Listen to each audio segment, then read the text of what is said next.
Good evening. If you haven't got questions, don't worry, because I've got some already, thank the Lord, because, well, yeah, let's just say I might be waiting some time if I was waiting for some questions from you guys. So, anyway, you guy, should I say. Yeah, here we go. Let's get cracking, because time waits for no man. Can old facial scars be revised or improved? Yeah, interesting word old there, because like old implies that that's a bad thing. There's an old facial scar. But actually, we would only try and do revisions of scars on old scars. So if it's a new scar, we would tend not to do any sort of scar revision. So you kind of, usually it's about a year. You have to wait at least a year because you want the scar to mature. You want the scar to get as good as it's going to get before you consider revising it. So yeah, the old word is not actually a bad thing there. We would only consider revising old scars, be it facial or wherever they are, because if they're going to get better over time, there's no need to sort of intervene. So yeah, so that's got the old word sorted. Can they be revised or improved? Well, it depends. Sorry to be evasive, but it does depend. It depends on what the problem is. So it has to be kind of like a specific problem for us to be able to revise or improve it. If it's just the fact that you've got a scar and you don't want a scar, then that's going to be tricky because you're going to always have a scar. And certainly, if we do anything as surgeons, we're just going to give you another scar, and our scar is probably going to be bigger than the original scar. So we're not even going to give you a smaller one. You can't kind of really shrink scars. But there are things you can to improve scars in certain situations. So if the scar's stretched, for instance, we might be able to excise it and stitch it and hope that it doesn't stretch again. There's no guarantee that it won't stretch again, but it's always a possibility that it could stretch again.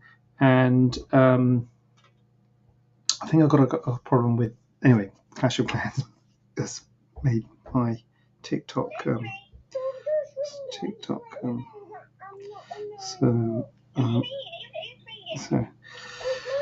yeah.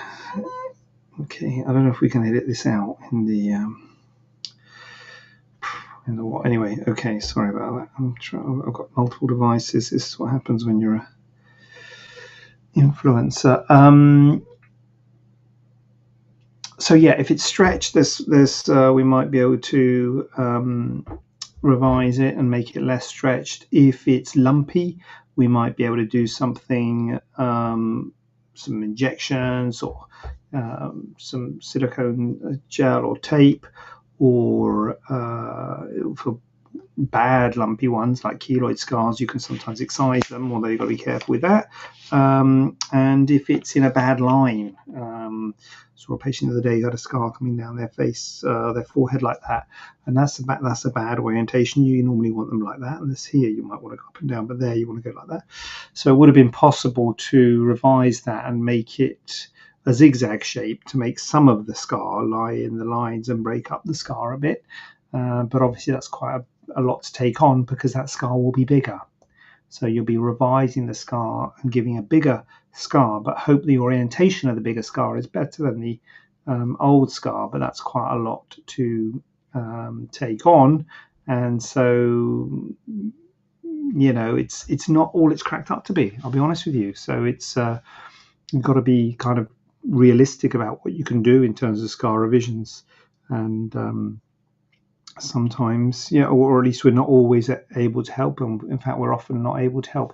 There are obviously non-surgical things you can do for scars, things like they do the little rolling things and all sorts.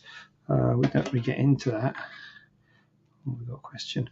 But in terms of surgical revision for scar, you've got to be careful. So you can revise scars, and you can certainly revise old scars, but you have to be very clear about what your outcome you're wanting to achieve and what we can do with the surgical scar revision as to whether it's worth you taking on what we've got to offer. Hi, I have sickle cell and want to get a breast lift. Do you think it's possible? things have changed. Time has changed. There was a time when I would have said, yes, that's fine. Now, first of all, I'm assuming you got sickle cell trait rather than sickle cell disease. I don't know if I should assume. I don't know if that's a fair assumption, but it would kind of depend on how bad your sickle cell is and whether you've had crises in the past and what have you. But normally, usually if someone's sickle cell trait and they are well controlled, and we do things to keep them pain free, well hydrated, to sort of reduce the risk of having a crisis. In the past, we have been able to do things like breast lifts and sort of operations in the hospitals on that group of patients. But more recently, and really, I'm going to blame COVID for this because I think COVID did do it. COVID kind of took us out of the big hospitals and put us into smaller hospitals. So the big hospitals, certainly around where I am in Birmingham, they're not really doing cosmetic surgery, and so we're going into sort of smaller hospitals where you're just doing plastic surgery in those hospitals, and the hospitals have become a lot more risk averse for sure. And I was surprised when we did have to say no to a patient who had sickle cell, and we just couldn't find a hospital where we could do it. So I wouldn't want to get your hopes up if you have got sickle cell. I think it will be difficult to do the surgery, to do a breast lift, simply because it's difficult to find a hospital that will do it, because, as I say, they're very risk averse, and obviously you've a higher risk if you've got sickle cell. But having said that, I've done it in the past on patients with sickle cell, had absolutely no problems, but you're still at higher risk even though you've had. But so I guess you can kind of see where the hospital's coming from, but it doesn't make it great for patients, because obviously you want to have a breast lift, and it's a bit bad. But yeah, it's up and it normally comes down to hospital, I would say, the surgeon, and often the anaesthetist is fine as well, but it's kind of hospital policy. And I don't know, maybe it's not COVID, maybe it's just the world's becoming more risk averse. I think it is. Everyone's frightened of getting told off, so they sort of kind of over-egg it. My view is that if we talk to you about the risks, you are able to weigh up the risks and benefit and make an informed choice. But in this current climate, we're not even getting to that stage where it's like no point in talking about the risks. Even if you weigh up the risks and benefits and decide you want to have it done, the hospital will often say no. So it's difficult doing surgery on patients with sickle cell, and certainly in my practice in the hospitals I work at, in the past it has been a no. So I wouldn't want to put your hopes up, unfortunately. I don't know what we can do about that, because at the end of the day, it's their hospital. What are you going to do? Can't force them to allow you to do surgery in their hospital. Is it safe to remove a lesion near the eye or lip? Absolutely. Well, is it safe? It can be done. You've got to be careful, obviously, around the eye or lip. So there's different problems in those places. So the problem with the lip is the vermilion border, the border of the pink to the skin color. So you've got to ideally don't let the scar cross the vermilion. Ideally. So if you can take something out without letting the scar cross the vermilion, that will be ideal. Having said that, if you've got a mole or a skin lesion which is sort of close to the lip, you've got to be a bit careful, because I've just said that. And so you've got a mole like above the lip. It doesn't work on me because I've got a beard. But if you've got a mole above the lip, you might say, okay, I'm not going to make... So you have to make it into an ellipse. So when you take a mole out, you have to make it into an ellipse because they're normally round. So you might say, okay, I'll make it into an ellipse going that way so I don't cross the vermilion. Happy days. The problem with doing that, it pulls the lip up. And that's no good, having a lip pulled up, or one bit of lip pulled up. So actually, if you've got a mole above the lip, you probably take it out in an up-down direction. So what you would try and do is try and make that ellipse not cross the vermilion. If the mole or the skin lesion is very close to the vermilion and you do have to cross the vermilion, okay, you can cross the vermilion, but you've got to be very careful in lining up the vermilion, because if you get a step in the vermilion, it draws the eye. And it's a problem. So it's a challenge doing things around the lip, but it's certainly not, I don't know, safe is a bit of a funny word. It's safe, but there are more risks, because the scar can be unsightly if you don't line it up properly. And certainly that's true if you have to remove some skin and if you have to cross the vermilion. In terms of the eyelid or the eye, The problem is the lid pulled down, especially the lower lid. There's not that much skin on the lower lid. There's more skin on the upper lid than the lower lid, and so you've got to be a bit careful. Again, if you're taking something out near the eye, you've got to be careful not doing this. So if you do this and the sort of lid is pulled away from the globe of the eye, and the little tear duct here is pulled off the globe, then the tears don't get into the tear duct and they start spilling over your lid and onto your cheeks, something called a epiphora. So you've got to be a bit careful. So again, we would probably take it out in an up-down direction, which might not be as cosmetically a good direction. Like I've just said on the forehead, that's a bad direction. But if it's a big thing, you don't want to do it in a, you don't want to put it down. Or often what we do is kind of oblique directions around the lid. But it's something to be aware of. We're trying not to pull that lid down. So that is a challenge. And obviously, if it's on the lid itself, you have to actually remove some eyelid. That is a challenge as well in itself. And that becomes a bit more, that's kind of into reconstructive surgery there, a bit more of a big deal. So yeah, there's definitely challenges removing lesions near the eye or lip, and there's risks. So it's a bit like the sickle cell thing. You have to kind of be aware of the risks to balance them up with the benefits and see what you're going to do, whether you're going to, how much the thing bothers you as to whether you're going to take on those risks or not. It comes down to every time. How long is recovery after mole cyst lipoma removal? Yeah, might as well group them all together because it's pretty similar, to be honest with you. So you have the surgery, you walk out the door after the surgery, so it's under local anaesthetic, the vast majority of cases. And then you've got to take it a bit easy because you have stitches in. On the face, they're not dissolvable. The rest of the body's usually dissolvable. Scalp's usually dissolvable, but face is usually non-dissolvable. So face, you have to come back in a week to have the stitches out. You can come back in a week for the dressing clinic if you have, either way. But if you haven't got stitches that need to be removed and you're not local, we can just do it virtually. Phone calls, video calls, sending us photos type stuff. A week later, you have to take it easy for the first week, but you'll be able to do stuff. If you've got an office job, you'll be able to do office jobs as long as you don't mind having stitches visible. We can always give you some tape to cover up the stitches, which works quite well. But you don't want to be doing the gym. You don't want to be doing sort of like weightlifting or anything like that, getting hot and sweaty. For the first week or so, probably 2 weeks, get it properly healed. It should be healed in a week, but let's say 2. So after 2 weeks, it should be healed. And then you should be able to get into things once, obviously no dressings on or anything. We don't put any dressings on the face anyway, but on the body we'll put a dressing on, which is usually just like a plaster. The plaster's off after a week. So after a week or 2, you have no dressings. So you can get back into stuff, gym and activities and all that. As I say, the first week you'll be doing non-strenuous stuff. And then it takes a few months for the scar to settle. I normally say it starts about 3 months, quite a long time. 3 months is quite red, active. And then it fades. We get you massaging it after about 6 weeks to help to fade. But it does take a few months for everything to properly fade and settle. So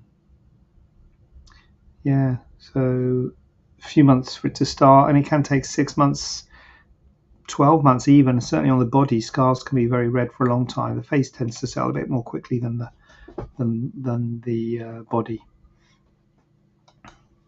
Can cysts come back after removal? Yes, they can. So the thing about cysts, certainly sebaceous cysts, skin cysts, is you've got to remove the sac. You've got to remove the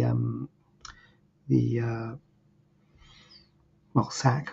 Can't think of another word for it really. And that means you've got to make an incision about the size of the cyst. So if you've got a big cyst, you have a big incision. Small cyst, smaller incision. Because you need to try and get all of that cyst wall out. If you don't get the cyst wall, that's another word for it. There you go, just said it. If you don't get all of that cyst wall out, then they can come back. That's why you've got to be careful when you sort of lance it or, stick a knife in or a needle in and all this stuff comes out and you think that it's gone. That it probably will kind of look like it's disappeared, but if the wall's still there, then it comes back, a couple of months later. So the best way to make sure it doesn't come back is removing all of the cyst wall. So when we do it, hopefully we can always see that we've got all the cyst wall out. Sometimes it's been infected and it's all a bit manky. It's kind of hard to see you've got all the cyst wall out. So even when you do excision, if you can't convincingly say that you've got all the cyst wall out, it can still come back even after excision. But usually when we do excision, we try and get all of that wall out so we can see it all and we say, look, there you go, it's all out, not coming back, done. but you know, you could. I've got something on TikTok. Flash goal. Start flash goal. What's that? Pressing the button. Subscription goal.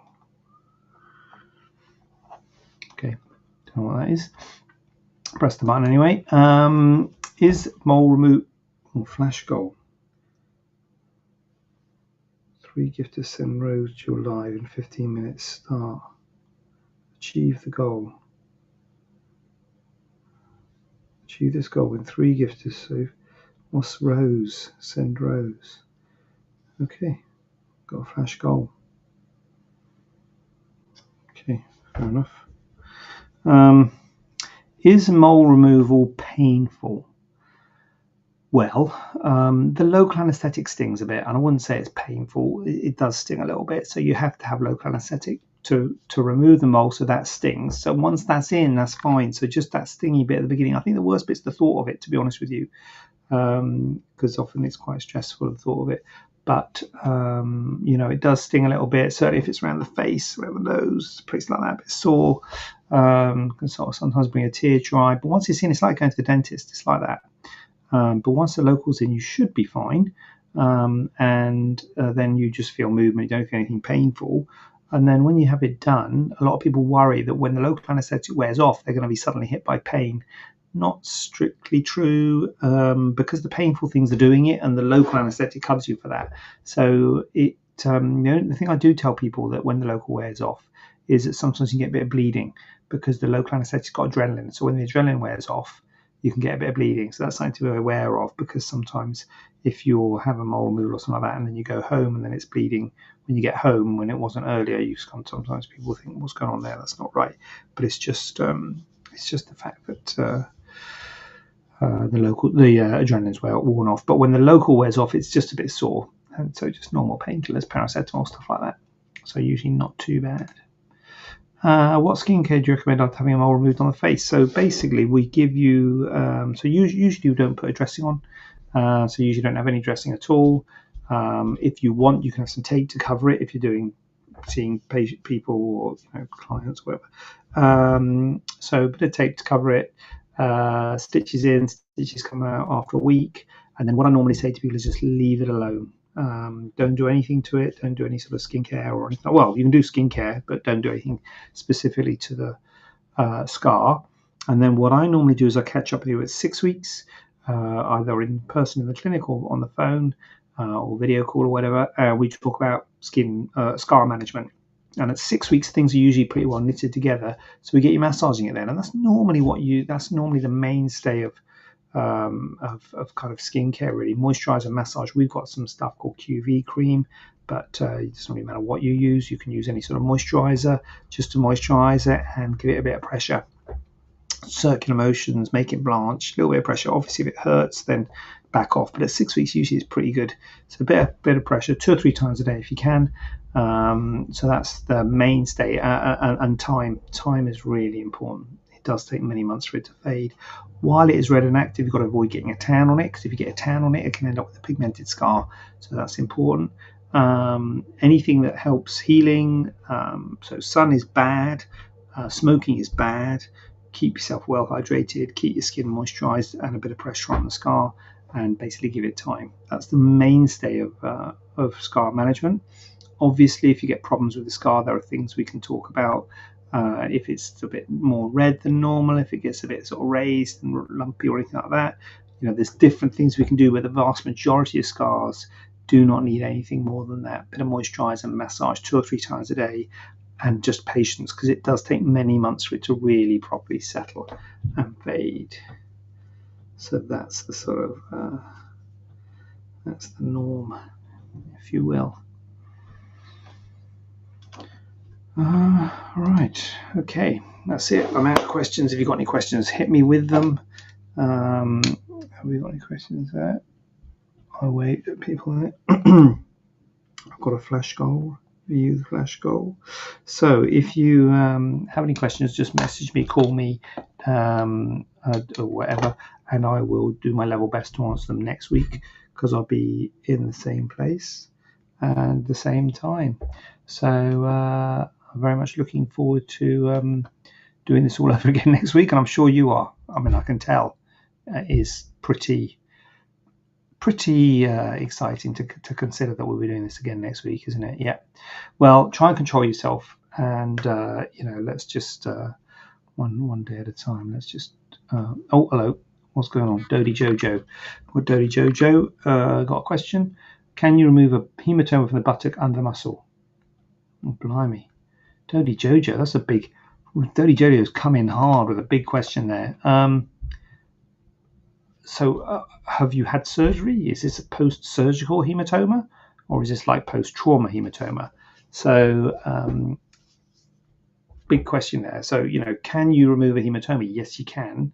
By all means, come back at me and tell me which it is. But we'll just say, like, if it's a post-surgical hematoma, so if you had some kind of surgery and you've got a hematoma, then it's quite normal to go back and drain that hematoma, because that normally comes quite shortly after the surgery, usually within the first few hours, really, but certainly the first 24 hours, you would develop a hematoma, and you normally go back because it's uncomfortable and often expanding.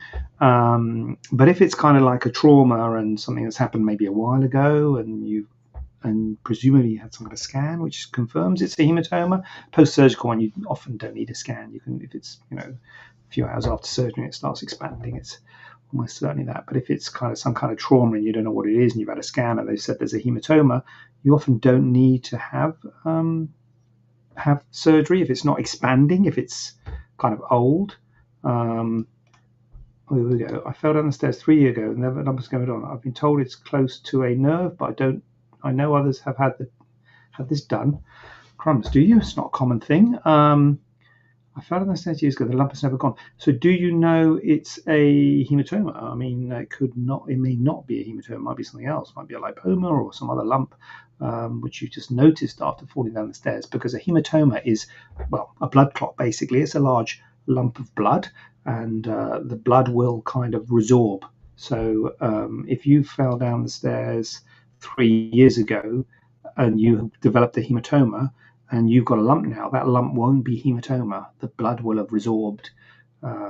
It might be, I don't know, it might have calcified, or the blood liquefies and then resorbs. Sometimes you can drain it with a needle if you leave it. If this is a sort of an acute hematoma, you normally go back to theatre and wash it out.